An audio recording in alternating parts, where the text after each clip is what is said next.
Meu nome é Valéria Reginato Spiller e eu sou professora aqui na Universidade de São Paulo, no Brasil, e vim falar um pouco sobre a bioeletrossíntese microbiana, hoje à tarde.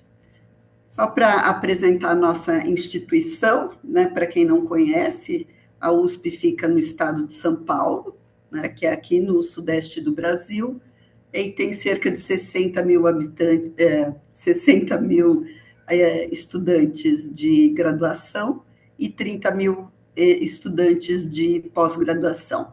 E isso estão espalhados por 7 diferentes campi no estado de São Paulo, e nós estamos aqui na cidade de Ribeirão Preto, onde nós fizemos o ano passado a Escola de Bioeletroquímica, né?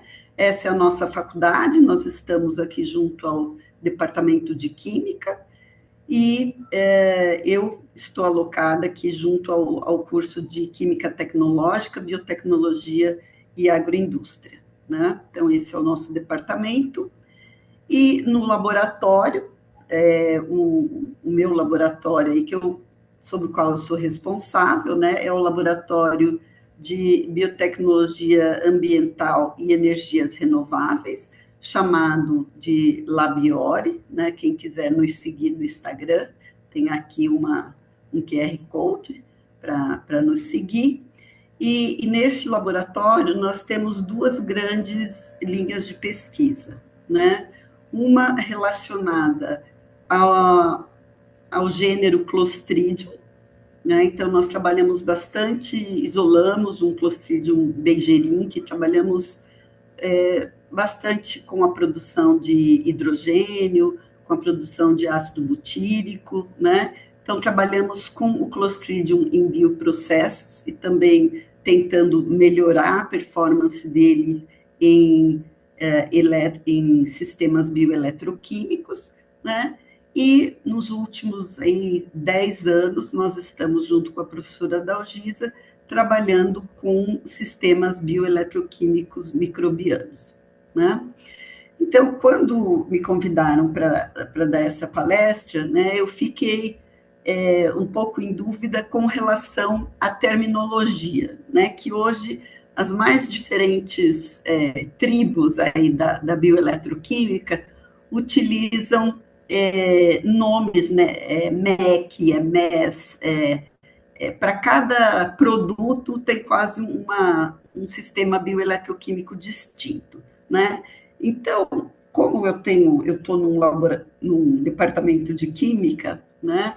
Eu gostaria de trazer para vocês, né, que os sistemas eletroquímicos, na verdade, eu não sei se alguém já falou isso, né? Eles se dividem, na verdade, em 2 grandes grupos, né? Os que trabalham com reações espontâneas, né? Cujo o ΔG é menor que 0, né? E os que trabalham, né, recebendo energia aí, que tem um ΔG maior que 0, né? Que vão catalisar reações maior que 0. Então, essas 2 grandes tipos de células, né? A gente chama aí em eletroquímica de célula galvânica e célula eletrolítica, né? E mais relacionado aos sistemas bioeletroquímicos, a célula galvânica seria a nossa MFC, né? Que vocês já ouviram falar, eu vi parte da palestra do Eduardo hoje de manhã.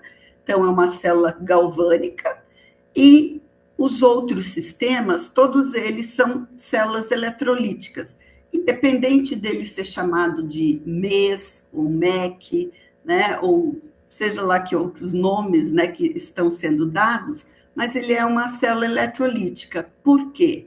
Porque eu preciso acoplar aqui um potenciostato, né, para dar uma energia adicional, de forma que eu consiga ter uma DDP, aqui uma diferença de potencial, da magnitude que eu desejo, para estabelecer diferentes processos microbianos, tá? Então, essas são as 2 grandes divisões aí das células eletroquímicas. Bom, aí, partindo para essa terminologia mais de bioeletroquímica, né, eu quis separar essa figura aqui, para a gente perceber, né, que a figura A e C, ambas estão, o ânodo, né, está ligado ao cátodo por uma resistência externa, né? Então, tanto a A quanto a C tem essa resistência externa. Então, os elétrons fluem, né, do ânodo para o cátodo espontaneamente, né? E aqui eu posso gerar energia nessa célula aqui, né? A diferença de potencial eu posso recuperar ela como eletricidade, e numa célula que também é uma célula galvânica, né? Tem como exemplo aqui uma célula de dessalinização, como o Eduardo falou hoje, né? Cujo os íons que eu quero separar, eles são separados aí, mas o que faz com que eles se separem é também essa diferença de potencial, né? O que vai possibilitar essa migração é uma diferença de potencial entre o compartimento anódico aqui e o catódico, tá? E esses íons podem ser separados, mas ambas são do tipo de células galvânicas. Já do outro lado, né, aqui nos desenhos B e D, nós temos uma fonte de potência, né? Uma fonte aqui de potência, que seria o nosso potenciostato, né? Onde eu vou aplicar uma potência, né? um potencial, né, para ter uma diferença de potencial aqui que eu vou determinar, tá? Para eu conduzir reações. No caso aqui, essas reações podem ser para a geração de hidrogênio, que é uma célula eletrolítica também, mas que nos sistemas bioeletroquímicos ela é mais conhecida como MEC, né? E no último exemplo aqui, nós também temos um potenciostato, né, para estabelecer uma diferença de potencial da minha escolha, né, e não espontânea, certo? Da nossa escolha, aonde a gente pode, por exemplo, reduzir compostos, né?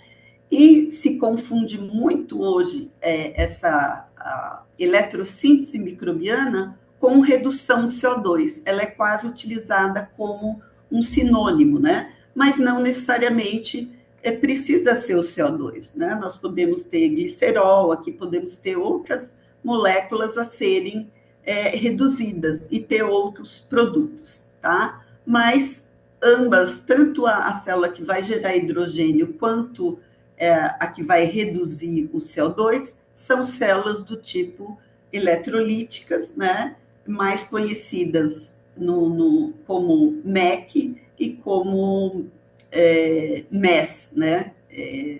Microbial Electrolysis Synthesis. Não? Bom, então, falando aí da redução de CO2, que é um tópico bem... Eu vou falar um pouco aí da nossa experiência ao final dessa aula. Nós podemos ter vários produtos, né, que vão depender de inúmeros fatores, como tudo que vocês viram até agora, né? Então, nós podemos reduzir o CO2 ácido fórmico, a isobutanol, a acetato, a metano, ácido fórmico ou outros ácidos orgânicos voláteis, né? E ácidos orgânicos voláteis também, não voláteis, né? Mas de cadeia média, né? Então, tudo isso é possível, né? Fornecendo uma diferença de potencial adequada, tendo os micro-organismos adequados, né? E do lado do ânodo, o que o ânodo vai fazer numa célula de eletrossíntese, né? O ânodo vai auxiliar no fornecimento desses elétrons, né? De forma que eu tenha uma diminuição de custos relacionados ao potencial adicional que eu vou precisar colocar na célula para estabelecer aquela diferença de potencial. Então, o ânodo pode me ajudar a reduzir custos, a reduzir a necessidade de energia necessária para estabelecer a diferença potencial, a diferença de potencial que eu quero ter. Tá? Então, é isso. Ainda com relação à redução de CO2, nós temos trabalhado com isso, né? E realmente eu acho que vale a pena ser mencionado, porque nós temos, pelo menos da época que eu me lembro, né, que eu estudei alguma coisa de processos autotróficos e tudo mais, né, a gente via muito assim a via de Wood Jungdahl, né, e a de Calvin Benson, né, que são as mais conhecidas, né, ou a via da acetil-CoA-sintase e a via da rubisco, né, que são as enzimas chaves. Mas, se a gente olhar a literatura atual, né, nós temos muitas outras vias, e, assim, a cada vez que a gente olha nos abstracts, né, nos artigos, nós temos revelações do número de bactérias, dos tipos, gêneros de bactérias que são capazes, né, de alguma forma, de reduzir o CO2, né? Por exemplo, aí nós temos a via redutiva do ácido tricarboxílico, né, que é possível reduzir o CO2, a via do 3-hidroxipropionato, 4-hidroxibutirato, né, a via do 3-hidroxipropionato, que é um biciclo aqui, todos eles por diferentes grupos de bactérias, né? Aqui, bactérias verdes não sulfurosas, no exemplo aqui da via do 3-hidroxipropionato,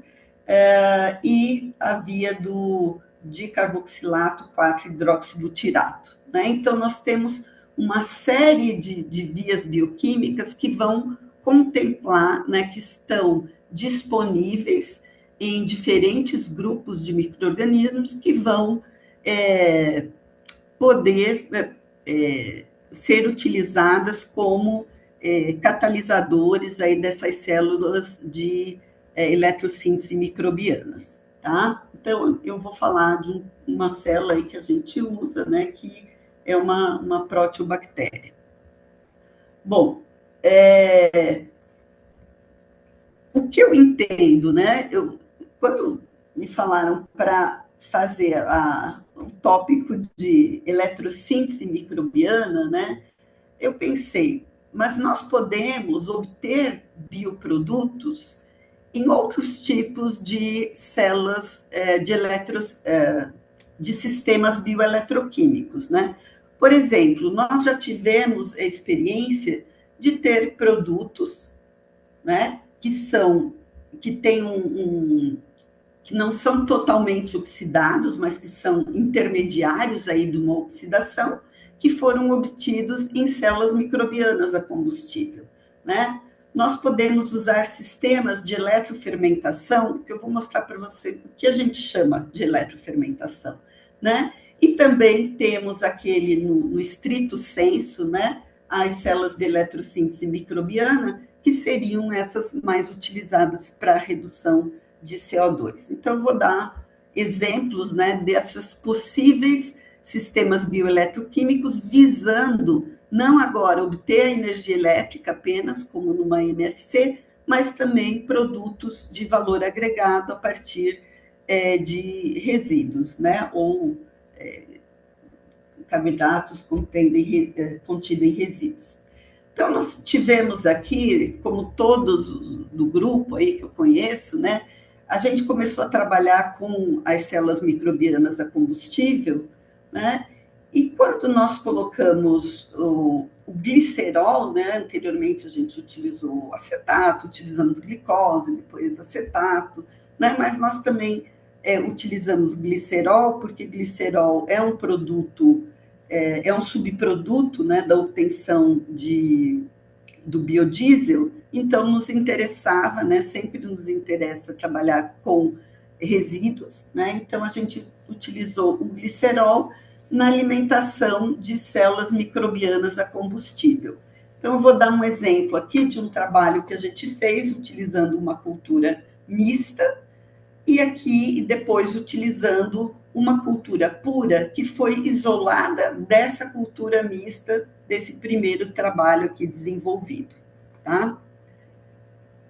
Então, no primeiro trabalho aqui, que foi um trabalho orientado pela professora Dalgisa, eu orientei aí a Gisele, né?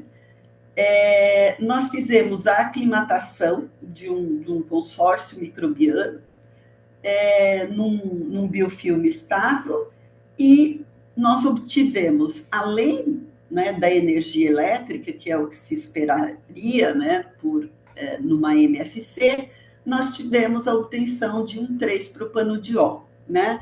Um 3-propanodiol não está aqui, a molécula, tá? Mas ela é uma molécula que é utilizada para a produção de polímeros, então muitos polímeros, esses plásticos, carpetes que a gente vê, eles utilizam, né, essa matéria-prima, um 3-propanodiol, e ela é uma matéria-prima, assim, mais valorizada do que ácidos orgânicos, né, e outros produtos que a gente poderia vir a obter nesse tipo de célula. Então, nós fizemos uma microbial fuel cell, né, tradicional, aqui um bioânodo, o cátodo era aberto ao ar, nós colocamos uma resistência externa aqui de 1000 ohms, e essa célula foi alimentada com glicerol, né, cujo objetivo inicialmente seria oxidar totalmente o glicerol para produzir CO2, né? E essa célula foi inoculada com um sedimento de uma lagoa de mineração, né, que nós temos aqui no estado próximo ao estado de São Paulo. Então, o que nós fizemos aqui? Numa primeira fase, como nós sabíamos, né, que as células eletrogênicas tinham como substrato preferencial o acetato, então nós utilizamos acetato na alimentação do bioânodo, né? Então, fizemos vários ciclos com acetato. Esse acetato, né, nós fizemos várias etapas, porque a gente também queria estabelecer um protocolo de formação de um biofilme estável para uma MFC.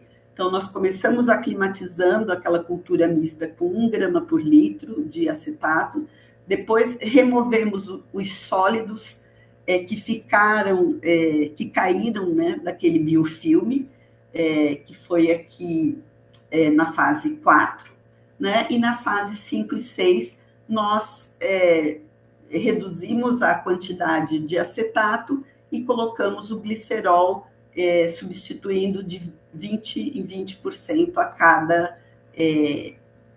a cada batelada aqui que foi realizada, tá? Então, aqui foram feitos vários ciclos, né, com o acetato, e depois substituído com o glicerol. Bom, depois nós fizemos a caracterização, né, tradicional das células microbianas a combustível. Então, nós fizemos a caracterização aqui após 4 horas, quando nós vimos que a gente tinha um potencial já atingido, um potencial máximo naqueles ciclos que eu mostrei para vocês anteriormente. E depois nós fizemos aqui uma curva de potência em 160 horas após a alimentação com glicerol, né? Aí nós vimos a diferença, que realmente após 4 horas nós tínhamos aí uma densidade de corrente, né, e de potência bem maior, né? E aqui nós fizemos o abiótico, né, que é tudo que tinha nessa célula, sem as células bacterianas, né, sem o inóculo, né? Aqui também fizemos a voltametria cíclica, que a professora Adalgisa comentou com vocês ontem. Então, vimos aí um ciclo, né, de oxidação e de redução, né? Aqui, oxidação mais alta e redução do glicerol. E também fizemos aqui uma cinética. O que foi essa cinética, né?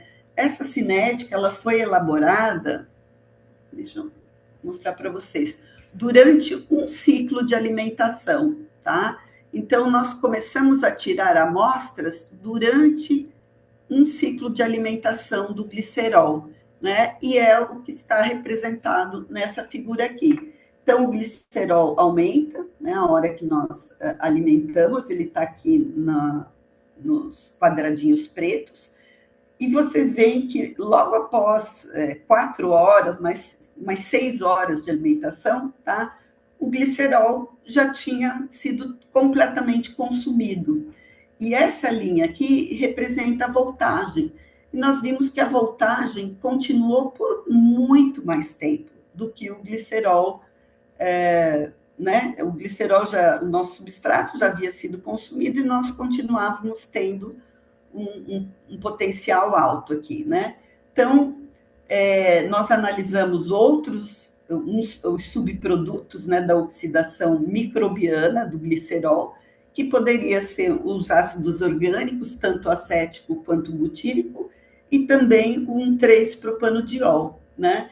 E nisso nós vimos que realmente essa corrente se manteve alta, né, na MFC, porque nós tínhamos produtos, né, aqui o 1,3-propanodiol e o ácido acético, que sustentou essa corrente ao longo do tempo.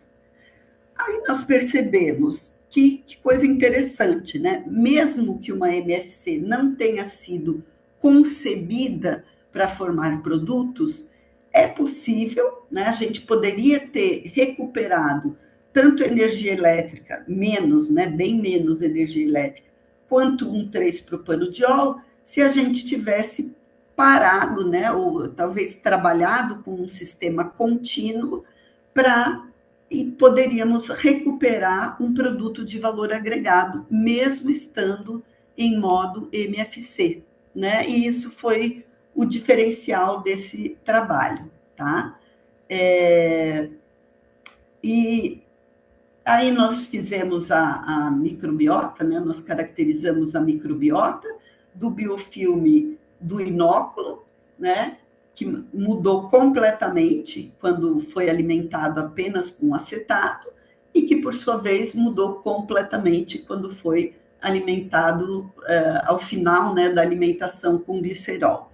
Então, nós vimos que ao final da alimentação com glicerol, nós obtivemos prioritariamente, né, ou majoritariamente, os gêneros Pseudomonas, Klebsiella e Citrobacter, né, que realmente são gêneros descritos na literatura como gêneros bons consumidores de glicerol, mas que também são produtores, né, de um 3-propanodiol.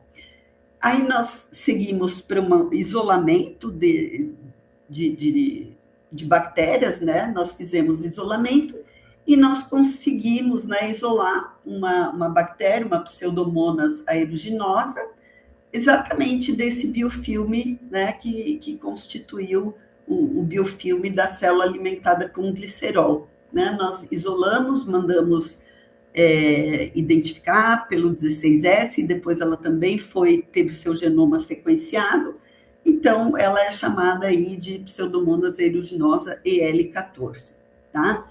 Então, da mesma forma, nós conduzimos um trabalho com uma MFC, agora apenas com uma bactéria isolada daquele filme, fizemos as MFCs, e aqui foi muito interessante que quando nós colocamos uma resistência externa na MFC, que de 1.100 ohms, não foi observada nenhum potencial, né? Nós não observamos nenhuma densidade de corrente na célula, na MFC.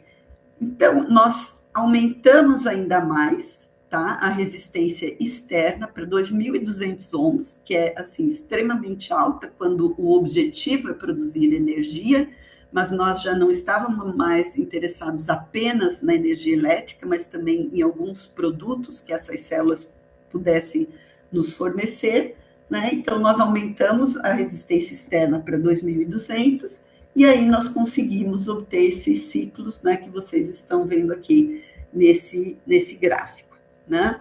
Fizemos a caracterização, né, também, as curvas de potência, né? Vimos aí que a gente tinha uma resistência interna no sistema, né, dada aqui pelo coeficiente angular dessa reta aqui. Nós vimos que nós tínhamos uma resistência interna muito alta no sistema, e então isso justificaria o uso de uma resistência externa ainda maior, né, para conseguir mover esses elétrons, né, do ânodo para o cátodo, né? Então, isso foi caracterizado, e como eu falei para vocês, aqui o objetivo era verificar a produção de um 3-propanodiol e da eletricidade concomitantemente, né, quando nós trabalhamos em MFC, mas aí nós fizemos um paralelo de uma MFC, do compartimento anódico, com um processo fermentativo tradicional, sem nenhum input de corrente ou qualquer coisa, né? Isso aqui é um controle fermentativo tradicional. E nós vimos, né, aqui que a concentração de glicerol, que é essa linha aqui representada, como eu tinha mostrado anteriormente para vocês, que foi bem rapidamente consumido, né? Foi mais rapidamente consumido do que no ensaio fermentativo tradicional, tá? Aí nós tivemos tanto ácido acético, que é essa linha aqui de um azul esverdeado, né, quanto ácido butírico. Mas, primordialmente, nós tivemos um 3-propanodiol, né? Então, mais uma vez, aqui nós vimos, e quando a gente compara essa concentração aqui com a concentração que nós obtivemos no outro trabalho, ela é cerca, assim, de acho que é 10 vezes maior, é muito maior a concentração de um 3-propanodiol que nós conseguimos obter numa MFC, né, prevista, repito, para oxidar totalmente o glicerol, mas nós obtivemos tanto a geração de energia, que está aqui na linha preta, mas também, concomitantemente, a geração de um 3-propanodiol, em concentração maior do que na cultura mista e maior do que no sistema fermentativo tradicional. É significativamente maior. Então, por que não, né, utilizar um sistema com dois objetivos, né, tanto de geração de energia quanto de geração de produtos de valor agregado? Bom, aqui só para mostrar para vocês, né, que depois da gente, o bom de trabalhar com cultura pura é que a gente consegue estabelecer as rotas bioquímicas do qual essa bactéria era possível de fazer. Aqui foi possível porque nós mandamos sequenciar o genoma, então nós conferimos a presença de todos os genes que codificavam para essas enzimas envolvidas aqui na oxidação do glicerol, né, que é essa via aqui em verde, né, que vai a piruvato, mas que também tem vias redutivas, que é a via aí que vai gerar equivalentes redutores, né, necessários até para que haja a oxidação, para que a bactéria continue, né, tendo essa via oxidativa aqui para chegar a piruvato e, enfim, continuar crescendo e se multiplicando, tá? Então, um 3-propanodiol é essencial aí quando o substrato é glicerol e quando a gente utiliza a pseudomonas aeruginosa essa pseudomonas aeruginosa como o biocatalisador da MFC, tá? Então, esse foi um exemplo. Seguindo aí para um segundo exemplo, né? Com essa mesma bactéria, essa pseudomonas aeruginosa, né, EL14, então nós, durante o mestrado da Júlia, né, esse é o trabalho da Júlia Pereira Narciso, de mestrado, ela fez um sistema de eletrofermentação, que a gente chamou, não mais agora como MFC, e eu vou mostrar para vocês como a gente fez esse sistema, né? Esse sistema aqui, ele tinha um volume de 115 ml, né? Ele foi agitado, teve temperatura controlada, porque ele era encamisado, teve um eletrodo de trabalho, né? Que foi um tecido de carbono com uma área de 9 centímetros quadrados, um contra-eletrodo, né, de platina, e né, para dar essa diferença de potencial. Vejam vocês que aqui o que foi? A gente colocou todos os eletrodos no mesmo recipiente, tá? Então, nós não separamos, como nas células eletrolíticas, né? Nós colocamos todos os eletrodos, né? No mesmo recipiente, né? E aplicamos aí uma diferença de potencial entre 0,1 e 0,6 volts contra, né, que daí foi medido contra esse eletrodo de referência, tá? Então, aqui foi inoculada a Pseudomonas aeruginosa, EL14, em meio de cultura e contendo glicerol como fonte de carbono. Esse sistema é um sistema interessante, porque ele não precisa de potenciostato, mas sim apenas de uma fonte, né? Cuja diferença de potencial aqui entre o eletrodo de trabalho e o contra-eletrodo, né, vai ser dado aqui por essa medida que é vista nessa fonte, tá? Então, aqui nós fizemos a curva de crescimento da Pseudomonas aeruginosa L14, vimos o consumo do glicerol, vimos o pH, e vejam vocês que nós não tivemos muita diferença, independente, né, de ser, da diferença de potencial, aqui ser 0,1 a 0,6, foi muito pouca a diferença em termos de crescimento, né, bacteriano, e até mesmo aqui no controle, né, que foi um controle que foi sem a aplicação dessa diferença de potencial, né? Mas quando a gente vê os produtos, né, o que nós observamos? Que aí sim, a gente teve aqui, na fermentação tradicional, aquela que não foi aplicada a diferença de potencial, nós vimos uma concentração menor de um 3-propanodiol, e aqui, nessa diferença de potencial, nesse potencial de 0,4, né, volts aplicados, nós vimos aí que nós aumentamos ainda mais essa concentração de um 3-propanodiol, que anteriormente, né, nós fomos evoluindo, então, da cultura mista em MFC para cultura pura em MFC para cultura pura em eletrofermentação, né? E atualmente ela está trabalhando com a mesma cultura pura numa célula de eletrossíntese, tá?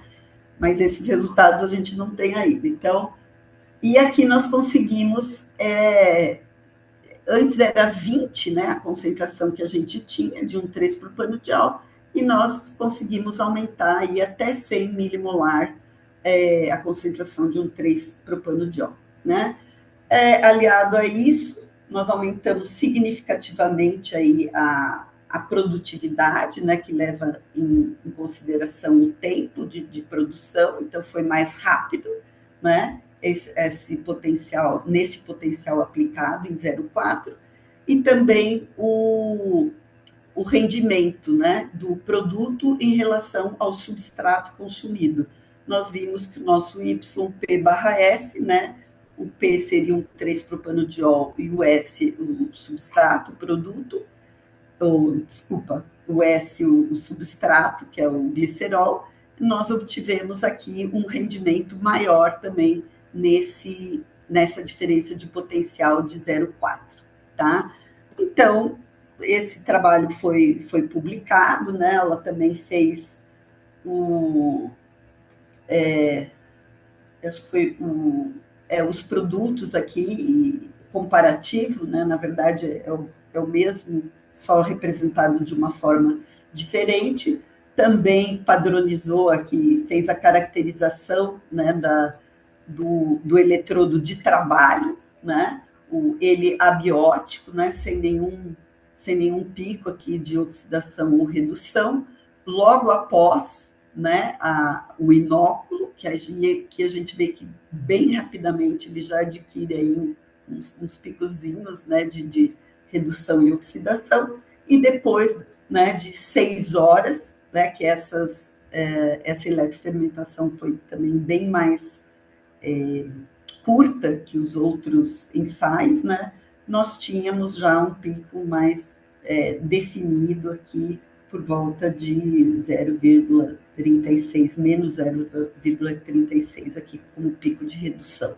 Né? E nas células planctônicas nós não observamos, da onde nós inferimos que quem estava fazendo maior parte do trabalho mesmo era era o biofilme que estava aderido ao eletrodo, né? E isso foi confirmado com uma cronoamperometria, né? Que foi aplicado aí uma corrente, e foi visto como essa corrente na adição de glicerol aqui ela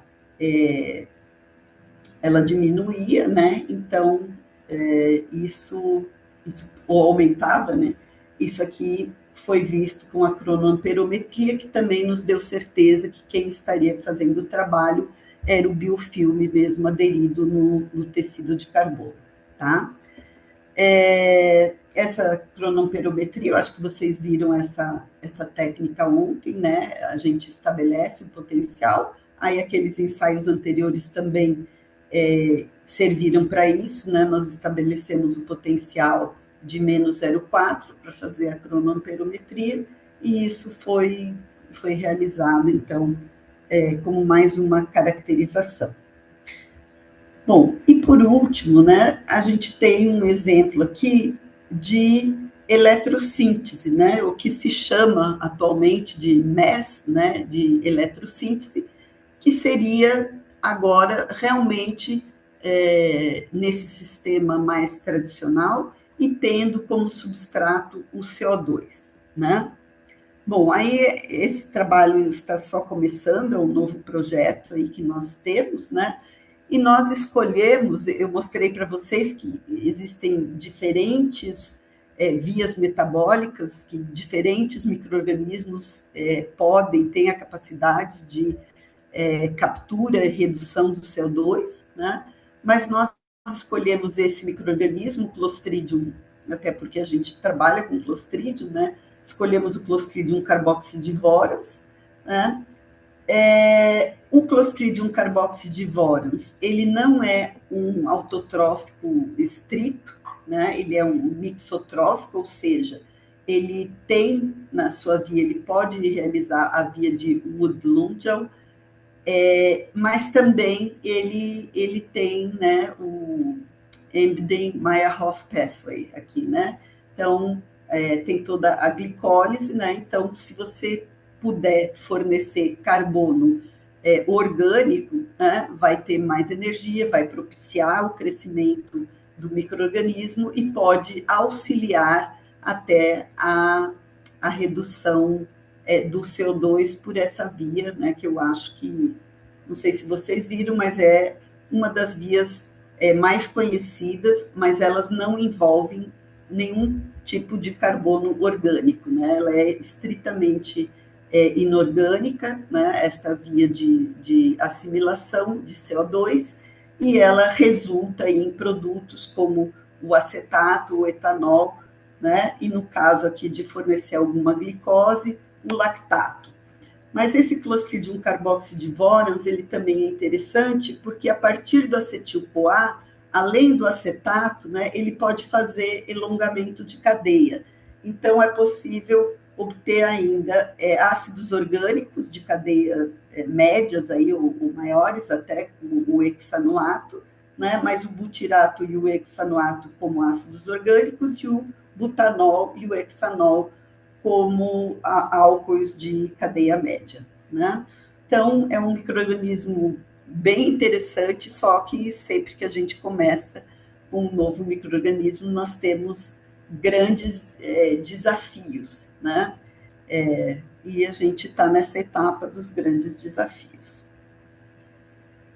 Bom, o sistema, né, que nós estamos utilizando, ele é um sistema de eletrossíntese mesmo, vocês podem ver que aqui nós temos um potenciostato, né, acoplado ao sistema, nós temos aqui um ânodo, né, porque agora nós temos não estamos ainda, a ideia é fazer oxidação de alguma coisa no ânodo, mas como nós queríamos ter certeza que nós estávamos em ausência de carbono orgânico, nós optamos por só colocar sais aqui no ânodo ainda, né, porque essa membrana trocadora de prótons, né, ela também pode permear, dependendo do tamanho da molécula, algum carbono orgânico, e nós não gostaríamos de ter carbono orgânico aqui, né? Então, quer dizer, nós tivemos, mas foi o que nós colocamos, né?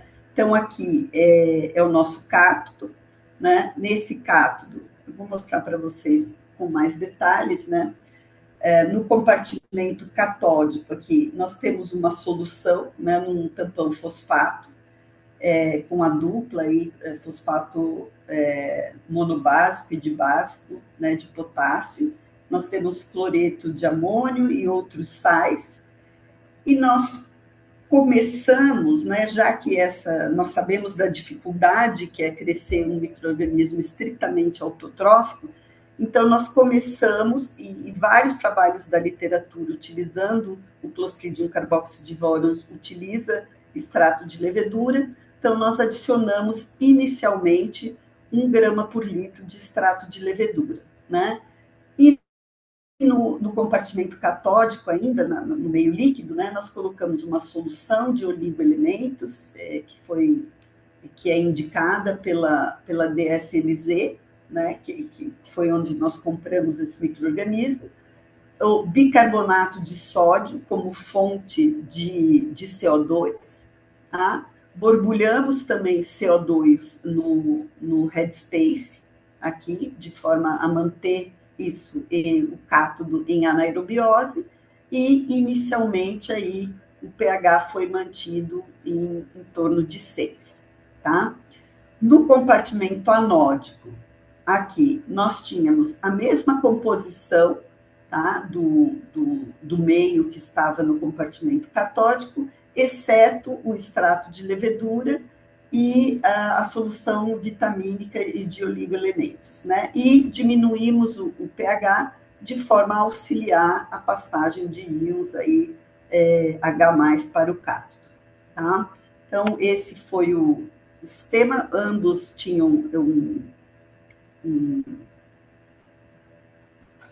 um eletrodo de referência, né, para que a gente pudesse acompanhar esse sistema com um potencial conhecido, tá? Então, esse foi o primeiro trabalho, né, esse é o trabalho de doutorado da nossa aluna, né, Ana Clara Borizol Zani, desculpa. Ela começou trabalhando com diferentes potenciais e fez um ensaio controle sem aplicar o potencial. E nós observamos apenas o crescimento, né, do micro-organismo. Mas o crescimento, a gente já viu anteriormente, não sei se vocês repararam, ele não é um bom indicador, assim, né? Porque o crescimento, quando a gente aplica um potencial, né, ele parece que realmente, algumas vezes, ele é até reduzido, tá? O crescimento da bactéria. Então, é um indicador, mas que nós sempre fazemos, né? Trabalhamos dessa maneira. Então, aqui nós vimos a densidade ótica da bactéria, aqui aplicando um potencial negativo, né? Porque nós queremos reduzir o CO2. Vimos o crescimento aqui com o potencial aplicado e em preto aqui sem o potencial aplicado. E já na segunda batelada, aí nós vimos que não houve mais diferença nenhuma em termos de crescimento bacteriano, né? Quando nós fomos observar os produtos, né, desses primeiros ensaios, aí, na verdade, a gente viu uma grande mistura, né, de produtos. Por quê? Nós vimos que o metabolismo, né, do Clostridium carboxydivorans, e junto com o extrato de levedura, nós estamos introduzindo algum carbono orgânico, né? Então, nós obtivemos nenhum produto exatamente prevaleceu, né? Nós tivemos aqui, inicialmente, o consumo dos ácidos orgânicos, porque a gente devia ter do nosso inóculo ainda, depois tivemos um aumento aqui dos ácidos orgânicos em menos 0,8, mas em menos 0,6 volts nós vimos que também tivemos muito poucos, a concentração foi muito baixa de ácidos orgânicos, né?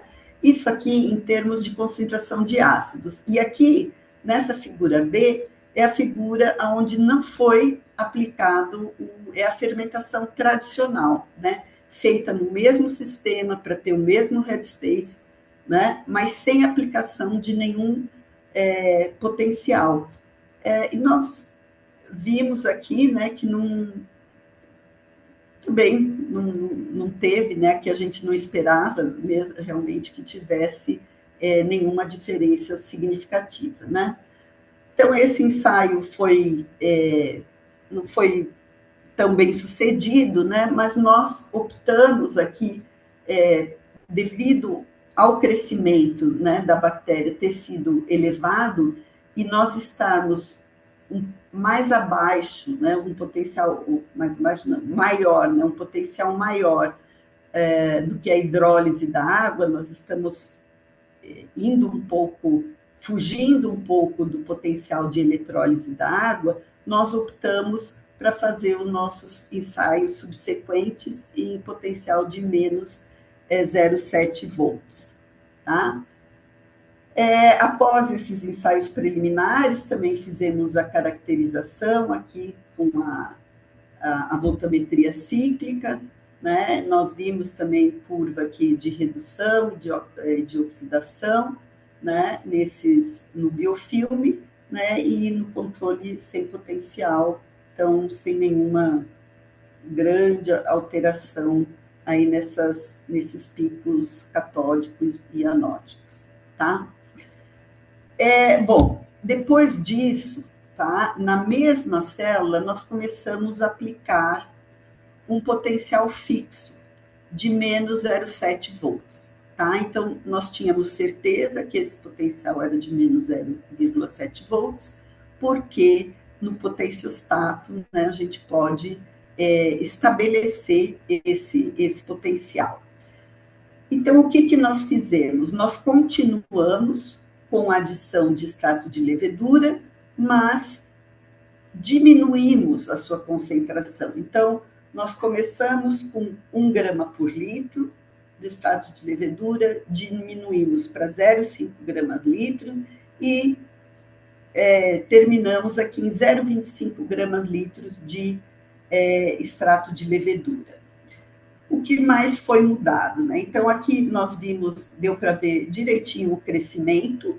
Em termos de TRH, isso aqui é uma alimentação, né? Então, quando a DO baixava, a gente alimentava novamente, ou seja, retirava aí 50% do meio e adicionava, fazia o mesmo procedimento de alimentação, aquele meio contendo bicarbonato, bicarbonato de sódio ou potássio, né?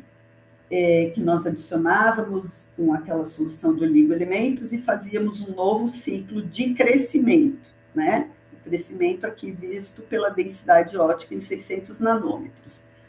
Mas esse TRH aqui ficou em torno de 6 dias, tá? O tempo de detenção hidráulica do meio ficou em torno de 6 dias e fizemos 1, 2, 3, 4 ciclos dessa maneira.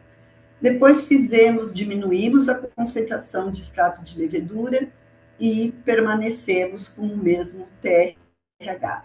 Depois, nós diminuímos a concentração de extrato de levedura, permanecemos um ciclo com o mesmo TRH e depois diminuímos o TRH, né, dessa célula microbiana de eletrossíntese. Então, esses foram os resultados em termos de crescimento da bactéria. Mas quando a gente vê aqui os resultados, né, então a gente pôde observar que, num primeiro momento, quando nós tínhamos 1 grama por litro de extrato de levedura, né, nós, apesar de ter uma mistura de produtos, termos aqui o butanol, o ácido acético, o ácido butírico, né, pouco etanol, em alguns momentos o etanol, tá? Nós tínhamos predominantemente aí o ácido butírico, né? Então, nós prosseguimos aí diminuindo, né, o extrato de levedura, predominou aí o ácido butírico e o butanol, e nós sabemos, né, que o butanol, ele é um produto aí, né, da redução, né, do ácido butírico. Então, nós achamos que nós poderíamos diminuir esse TRH de forma a ter um único produto, né? Ou aumentar e obter o butanol, ou diminuir e obter o ácido butírico, né? Então, a ideia aqui era obter ácidos orgânicos, então nós diminuímos esse TRH e realmente foi impressionante, porque o único produto detectado nas concentrações aí das quais, né, no limite de detecção aí da nossa curva no HPLC, foi o ácido butírico, né? Então, isso se repetiu por várias bateladas, tendo um TRH menor de 2 dias, né? Então, nós conseguimos um único produto regulando diminuindo, né, essa fonte de extrato de levedura, que tem muitas vitaminas, minerais e até mesmo carboidratos, né?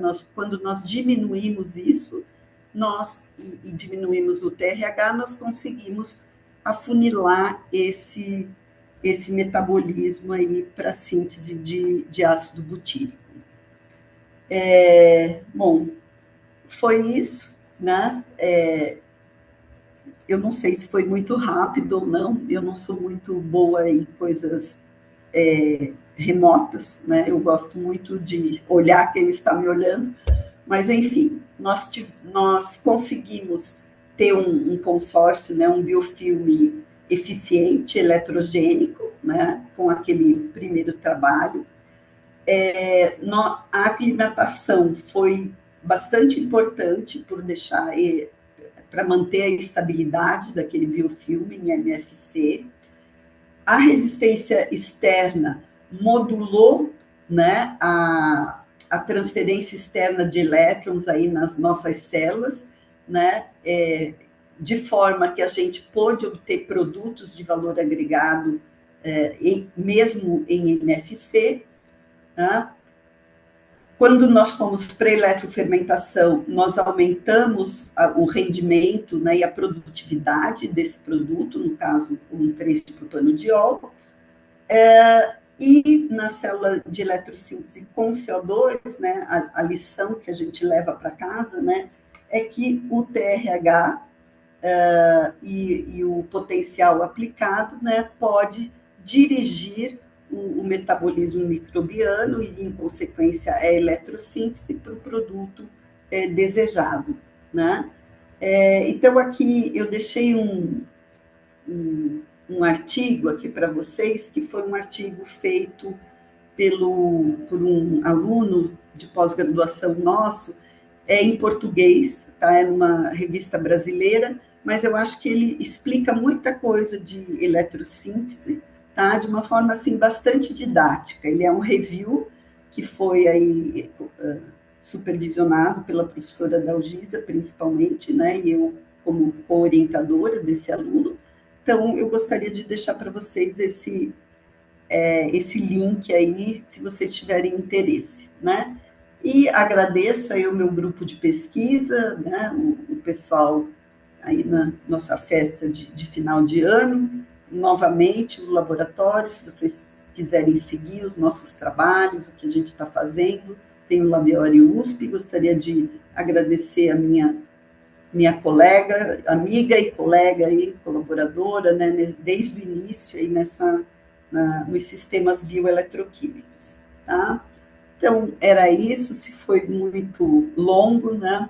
Eu, eu estou disponível aqui para as perguntas. E gostaria de dizer que eu estou com muitas saudades de vocês, né? Aqui tem uma foto nossa no Lago da USP, o ano passado, o pessoal veio para cá, e infelizmente a Ângela não está aqui. Se eu tivesse mais tempo, teria colocado por inteligência artificial. Ângela, vamos colocar você aqui, né? Você e o Inácio não estavam aqui, mas você e o